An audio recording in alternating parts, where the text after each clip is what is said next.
हाँ भाई, आ गए सब लोग। चलो, काफ़ी दिन बाद आज हम लोग आए हैं अपने टॉपिक पे फिर से वापस। थोड़ा सा प्रॉब्लम थी इसलिए बीच में आ नहीं पाया हम। यूनिट थर्ड के इम्पोर्टेंट कुछ क्वेश्चन हैं, इनकी बात कर लेते हैं। यूनिट 1 और 2 की हम लोग बात कर चुके हैं, यूनिट थर्ड की बात कर लेते हैं। वैसे भी एग्ज़ाम तो तुम लोगों के आगे बढ़ ही चुके हैं। पहले जनवरी फर्स्ट वीक, फिर 18 जनवरी से। अब देखो 90% चांसेस है कि फेब में एग्ज़ाम स्टार्ट हो जाएंगे।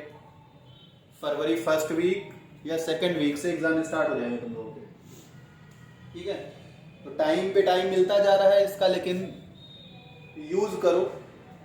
दोस्ती के चक्कर में कहीं बाहर घूमने ना चले जाना कि चलो ठीक है कोविड है, पास तो हो ही जाएंगे, प्रमोट तो हो ही जाएंगे। ऐसा कुछ नहीं है। 1 साल प्रमोट कर दिए गए हो, अब एग्ज़ाम देना पड़ेगा। दिमाग से निकाल दो कि एग्ज़ाम नहीं होगा, एग्ज़ाम 100% होगा, देना पड़ेगा।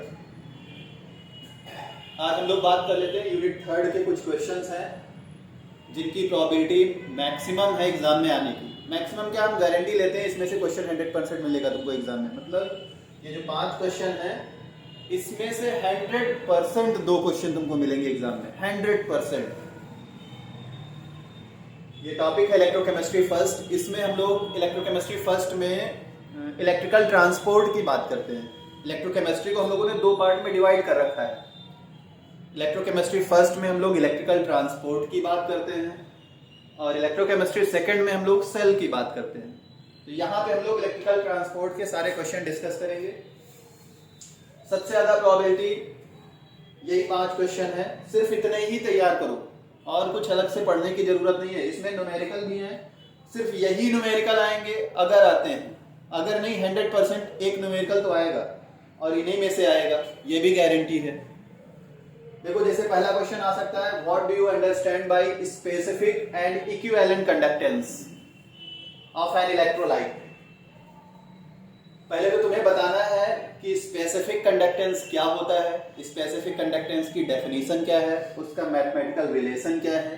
फिर इक्विवेलेंट कंडक्टेंस की डेफिनेशन क्या होती है, उसका मैथमेटिकल फॉर्मूला क्या होता है। उसके बाद में उसी में अगला पार्ट है, how are they related. Specific और इक्विवेलेंट कंडक्टेंस आपस में कैसे रिलेट करते हैं, इनका रिलेशन बताना है मैथमेटिकली। उसके बाद फिर अगला क्वेश्चन है, why specific conductance decreases whereas equivalent conductance increases on dilution। मतलब किसी भी इलेक्ट्रोलिटिक सॉल्यूशन का डाइल्यूशन करने पे उसका स्पेसिफिक कंडक्टेंस डिक्रीज होता है जबकि उसका इक्विवेलेंट कंडक्टेंस इंक्रीज होता है। ऐसा क्यों, विद रीजन इसको एक्सप्लेन करना है। सेकेंड क्वेश्चन ये कह रहा है, define Ostwald dilution law. Ostwald dilution law Arrhenius का एप्लीकेशन है।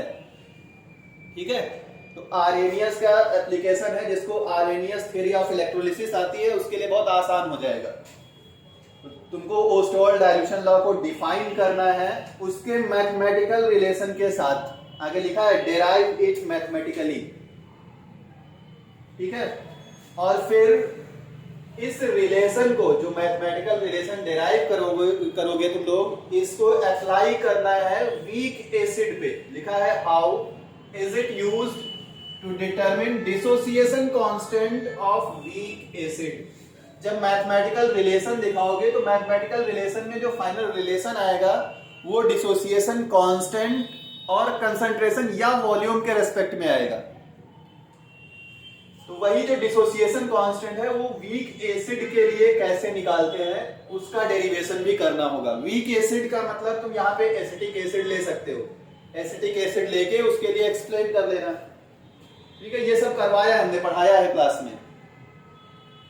फिर थर्ड क्वेश्चन है, इफ, ये न्यूमेरिकल है, if specific conductivity of n/50 KCl solution, concentration दे दिया है, n/50 KCl solution at 25 degree centigrade.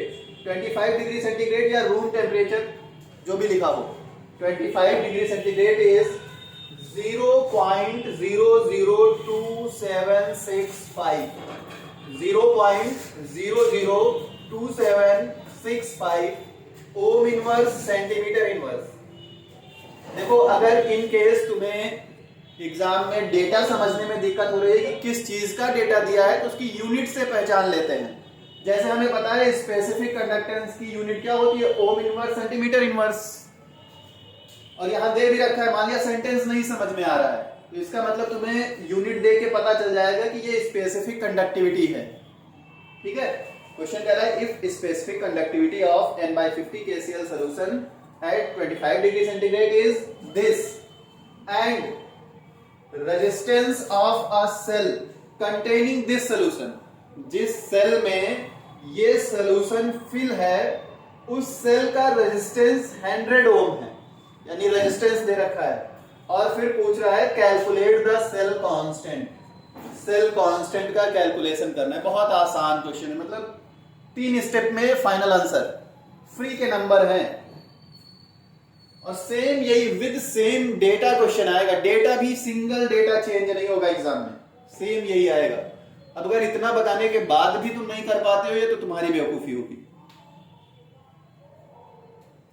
अगला question, how will you determine the transport number of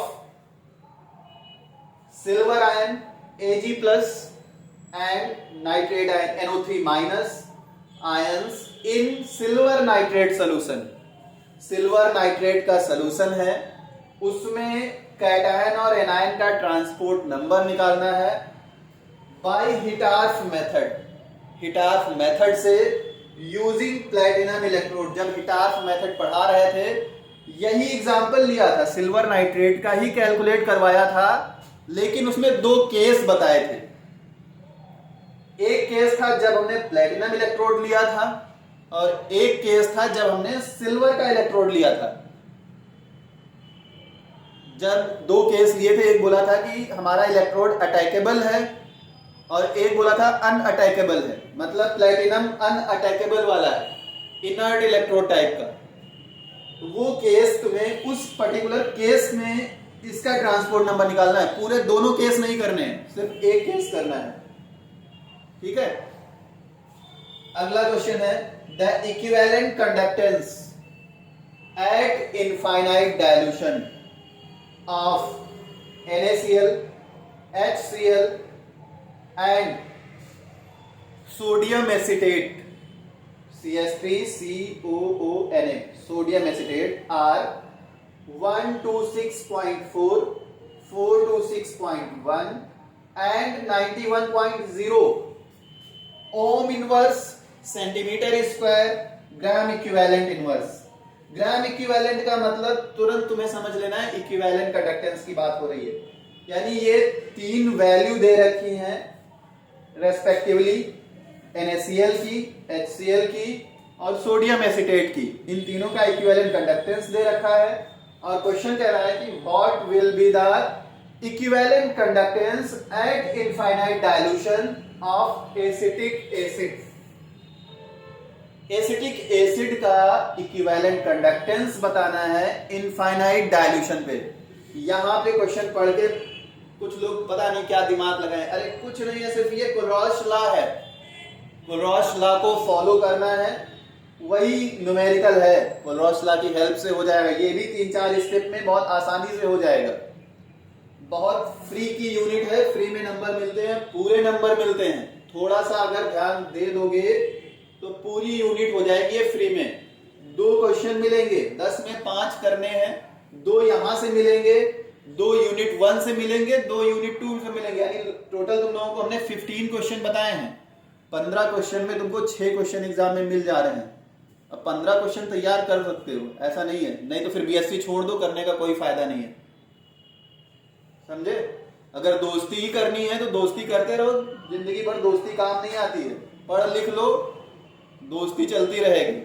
कुछ दिन अपनी किताबों से दोस्ती करके देखो, अच्छा लगेगा,